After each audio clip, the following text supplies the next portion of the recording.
Well, you can't screen goaltenders in the NHL anymore, apparently.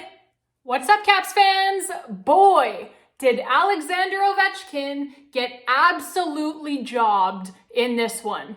And so you know what I want to do today? I want to do things a little differently today. Because sure, we could talk about any of the number of other happenings in this game. We could talk about the Beck Malenstyn goal, which was a direct result of a heavy and hard forecheck by Malenstyn, in which he stole the puck right off of the Predators defender, and which cut the Predators lead from 2-0 to 2-1. Very important goal. Or we could talk about the Alex Ovechkin goal that actually did count in this game, that being the goal that tied the game up at 2 goals apiece for the Caps, a rocket ship launched by number 8 that would make Apollo 11 blush.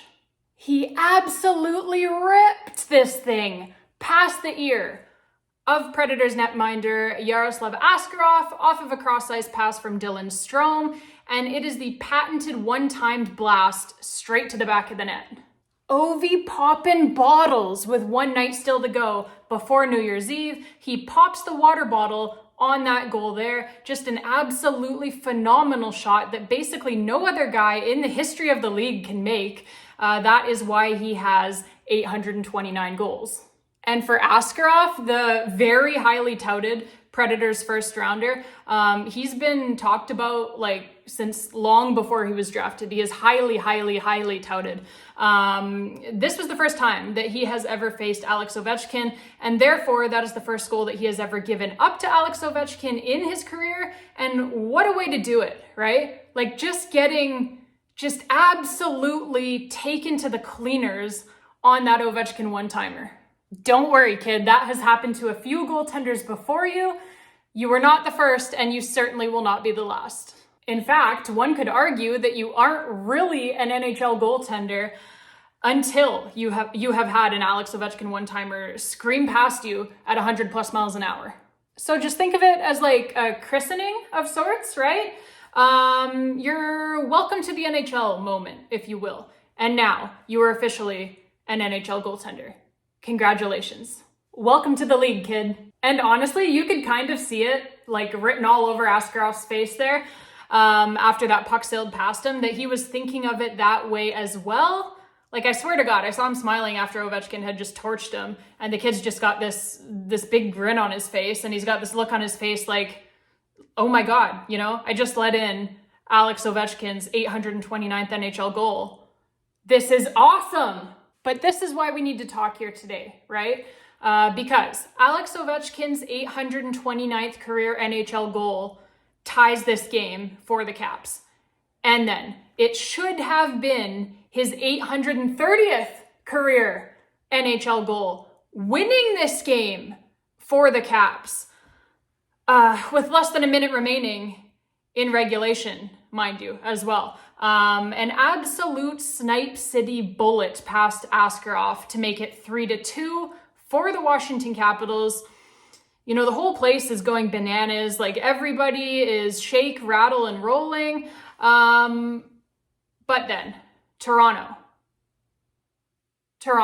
They phone down, sticking their nose in, where it doesn't belong, saying that they have a problem with a goal that, by the way, the Nashville Predators themselves did not even have a problem with, okay? The Nashville Predators themselves were not even going to challenge this goal here, but Toronto phones down, sticks their nose in, and this is why we can't have nice things, right? This is why we need to have a chat right here, right now.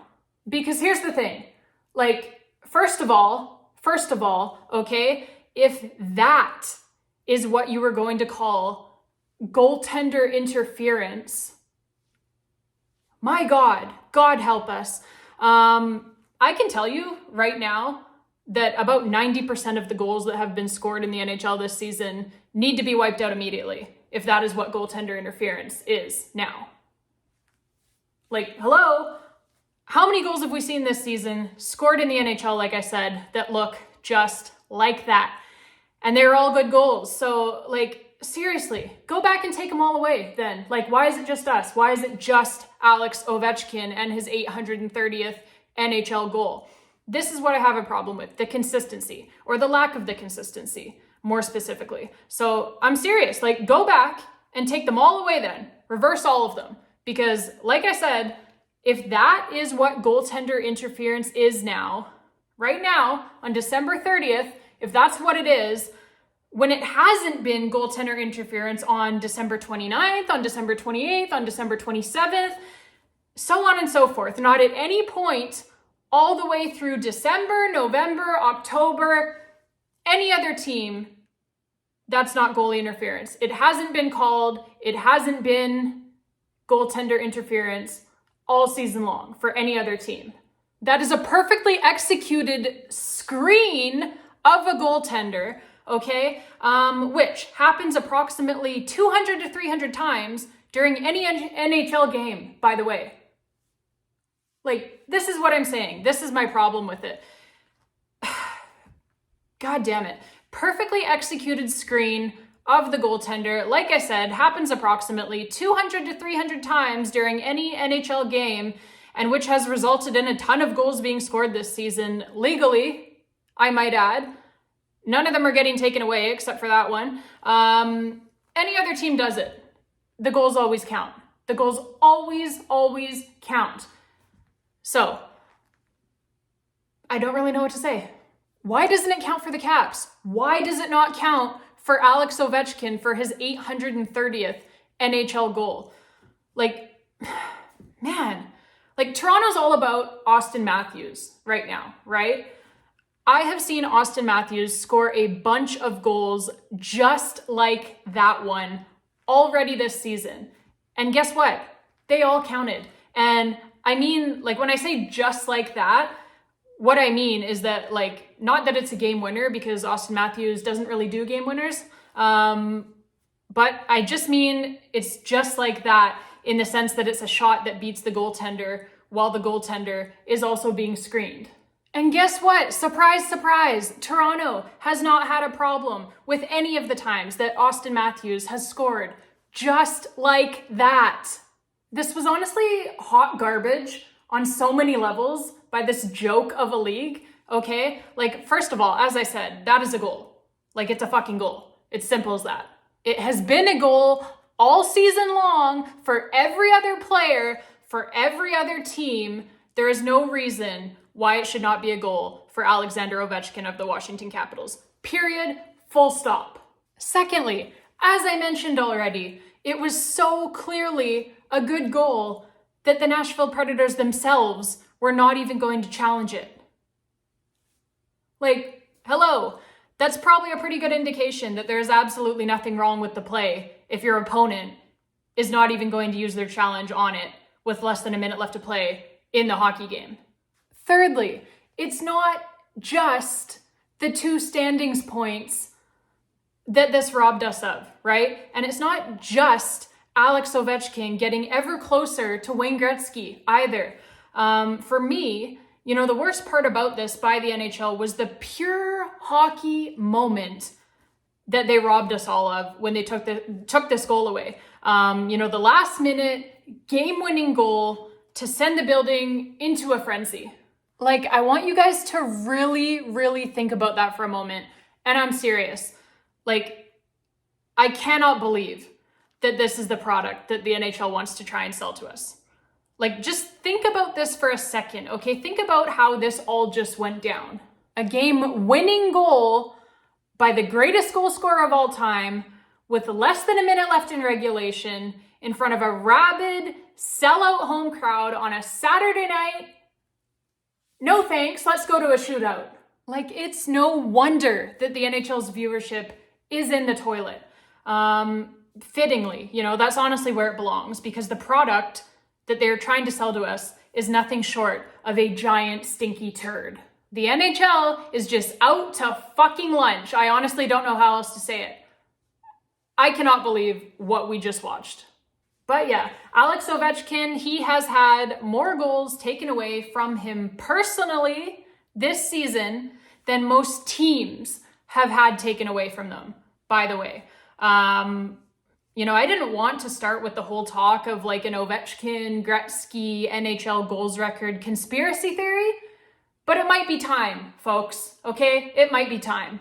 And so ultimately, what should have been a storybook, highlight reel ending, and 2 standings points for the Washington Capitals ultimately ends up in a shootout where the Caps would unfortunately not get the extra point. And that's super disappointing too, because not only should Ovechkin have had 2 goals in this game, including, like I said, obviously the dramatic last minute game winner, and the Caps should have had the 2 standings points as well, which is the most important thing, obviously, but also, how about what could have been for Hunter Shepard had the referees, Toronto, because it was Toronto, if you really think about it. It wasn't really the referees, it was really Toronto who put this whole thing in motion, right? So had Toronto not interfered here, what could have been for Hunter Shepard with this game? He was amazing again in this game, made several massive stops, some that literally had me giving him a standing ovation in my living room, right? Literally, I mean, he was awesome, and he should be 3-0-0 in his NHL career right now, if not for that garbage from the officials. But Scrooge, the Grinch, whatever you want to call the airheads calling the shots inside of the NHL's war room, they are here to steal our Christmas, and they do not give a fuck, unfortunately. All right, Caps fans, that is it for this one. If you think the NHL is a dumb, unserious league run by a bunch of asshats, please go ahead and smash that like button down below. It's the one that looks like this. Smash that thing for me. Let's show the NHL how dumb they are. And if you want to hear me talk more about such things in the future, then please go ahead and click on that subscribe button while you're at it as well. Thank you all so much for watching, babes. It has been a pleasure, as always. Until next time, we hope to get a better result. We hope to get some better officiating. Until next time, babes. And as always, let's go Caps.